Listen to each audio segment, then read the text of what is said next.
വന്യമൃഗശല്യത്തിനെതിരെ വ്യത്യസ്തമായ പ്രതിഷേധ സമരം സംഘടിപ്പിച്ച് Congress Kothamangalam Kavalangad block committee. KSRTC bus stand പരിസരത്ത് നിന്നും ആനയുടെ രൂപം കെട്ടിവലിച്ചാണ് കോതമംഗലം ഡിഎഫ്ഒ ഓഫീസിലേക്ക് പ്രതിഷേധ സമരം സംഘടിപ്പിച്ചത്. ട്രെഞ്ച് കുഴിക്കാൻ ബ്ലോക്ക് ഗ്രാമപഞ്ചായത്തുകൾക്ക് അനുവാദം നൽകാത്ത സർക്കാർ നിലപാട് പ്രതിഷേധാർഹമാണെന്ന് സമരം ഉദ്ഘാടനം ചെയ്തുകൊണ്ട് മാത്യു കുഴൽനാടൻ എംഎൽഎ പറഞ്ഞു. പ്രിയങ്കരനായ മാത്യു കുഴൽനാടൻ എംഎൽഎ ഉദ്ഘാടനം ചെയ്യുന്ന ഉജ്ജ്വലമായ ആനസമരം ഇതാ കടന്നു വരികയാണ്.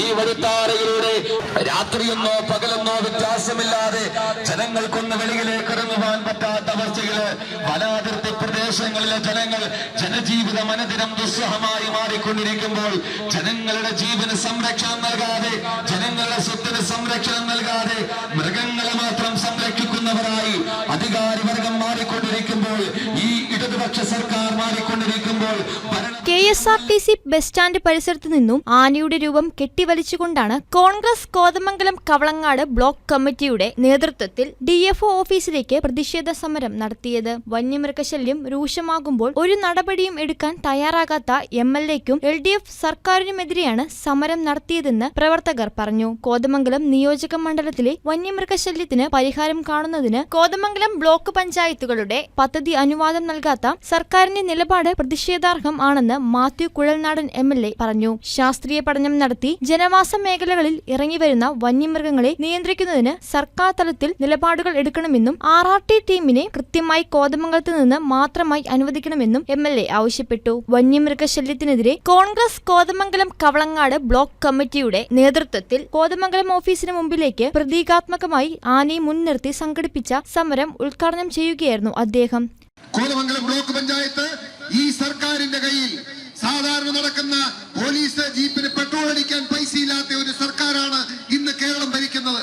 സാധാരണക്കാരന് ചികിത്സാ സഹായം കൊടുക്കാൻ കഴിയാത്ത സർക്കാരാണ് ഇന്ന് കേരളം ഭരിക്കുന്നത്. സാധാരണക്കാർക്ക് സപ്ലൈകോയിലും നീതി സ്റ്റോറിലും സാധനം നൽകാൻ കഴിയാത്ത സർക്കാരാണ് ഈ കേരളം ഭരിക്കുന്നത്. സർക്കാരിന്റെ കയ്യിൽ നിന്നും പണം ലഭിക്കില്ല എന്ന ബോധ്യമുള്ളത് കൊണ്ട് ബ്ലോക്ക് പഞ്ചായത്ത് ഈ പ്രശ്നത്തിന് പരിഹാരം കാണാൻ വേണ്ടി, ട്രെഞ്ച് കുഴിക്കുന്നതിന് വേണ്ടി കോടിക്കണക്കിന് രൂപ വേണ്ടി വന്നാലും അത് പദ്ധതിയായി മാറ്റിവെച്ച് ചെയ്യാൻ തയ്യാറാണ് എന്ന് കോൺഗ്രസ് പാർട്ടി നേതൃത്വം നൽകുന്ന ഒരു ഭരണം തീരുമാനമെടുക്കുകയും അതിനുള്ള അനുമതിക്കായി സർക്കാരിനോട് ചോദിച്ചപ്പോ രാഷ്ട്രീയ ഇടപെടലിലൂടെ അത് നിഷേധിച്ച ഒരു സർക്കാരാണ് ഇന്ന് അധികാരത്തിലിരിക്കുന്നത്. അടുത്ത നിയമസഭാ സമ്മേളനത്തിൽ കോതമംഗലം നേരിടുന്ന രൂക്ഷമായ വന്യമൃഗശല്യത്തിനെതിരെ നിയമസഭയിൽ ഈ വിഷയം അവതരിപ്പിക്കുമെന്നും ഉദ്ഘാടന വേളയിൽ എംഎൽഎ പറഞ്ഞു. നിയോജക മണ്ഡലത്തിലെ കോട്ടപ്പടി, പിണ്ടിമന, കീരമ്പാറ, കുട്ടമ്പുഴ, കവളങ്ങാട് എന്നീ പഞ്ചായത്തുകളിൽ വന്യമൃഗശല്യം രൂക്ഷമായിട്ടും ഫെൻസിംഗ് സ്ഥാപിക്കുന്നതിനോ ട്രെഞ്ച് കുഴിക്കുന്നതിനോ അധികാരികൾ തയ്യാറാകുന്നില്ല. ദിവസേന ആനയിറങ്ങുന്ന ഭയാനക സാഹചര്യമുണ്ടായിട്ടും പ്രതിരോധ പ്രവർത്തനങ്ങൾ നടത്താൻ കഴിയാത്ത സർക്കാർ അനാസ്ഥ ഇനിയും അവസാനിപ്പിച്ചില്ലെങ്കിൽ ശക്തമായ ജനകീയ പ്രതിഷേധം തുടരുമെന്നും ഭാരവാഹികൾ മുന്നറിയിപ്പ് നൽകി. കഴിഞ്ഞ 8 വർഷത്തിനിടെ ആക്രമണങ്ങൾക്ക് ഇരയായി മരണം സംഭവിച്ചവർക്കും പരിക്കേറ്റവർക്കും കൃഷി നശിച്ചവർക്കും വളർത്തുമൃഗങ്ങൾ നഷ്ടമായവർക്കും മതിയായ നഷ്ടപരിഹാരം നൽകാൻ സർക്കാരിന് കഴിഞ്ഞിട്ടില്ല. നേരിമംഗലം കാഞ്ഞിരവേലിയിൽ ഇന്ദിര എന്ന വീട്ടമ്മ മരണപ്പെട്ടപ്പോൾ നൽകിയ വാഗ്ദാനങ്ങൾ ഒന്നും പാലിക്കാൻ സർക്കാരിന് കഴിഞ്ഞിട്ടില്ല. RRT ടീമിനെ അനുവദിച്ച് കാട്ടാന ആക്രമണം ഉണ്ടാകുമ്പോൾ പ്രദേശവാസികൾക്ക് സംരക്ഷണം നൽകണമെന്നും ശാസ്ത്രീയ പഠനം നടത്തി വന്യമൃഗശല്യം നിയന്ത്രിക്കുന്നതിന് നടപടി സ്വീകരിക്കണമെന്നും കോൺഗ്രസ് ബ്ലോക്ക് കമ്മിറ്റി ആവശ്യപ്പെട്ടു. ഷമീർ പനക്കൽ അധ്യക്ഷനായ യോഗത്തിൽ Babu Elias, AG George, KP Babu, PP Uduppan, Abu Moideen, Aby Abraham, KI Jacob, PIM Basheer, MK Eldhose, KK Suresh, Shaimol Baby, Jessy Saju, Mamachan Joseph, Raju Abraham, Peter Mathew, Jolly Vettampara, Bhanumathi Raju, Eldhose Keecheri തുടങ്ങിയവർ സംസാരിച്ചു.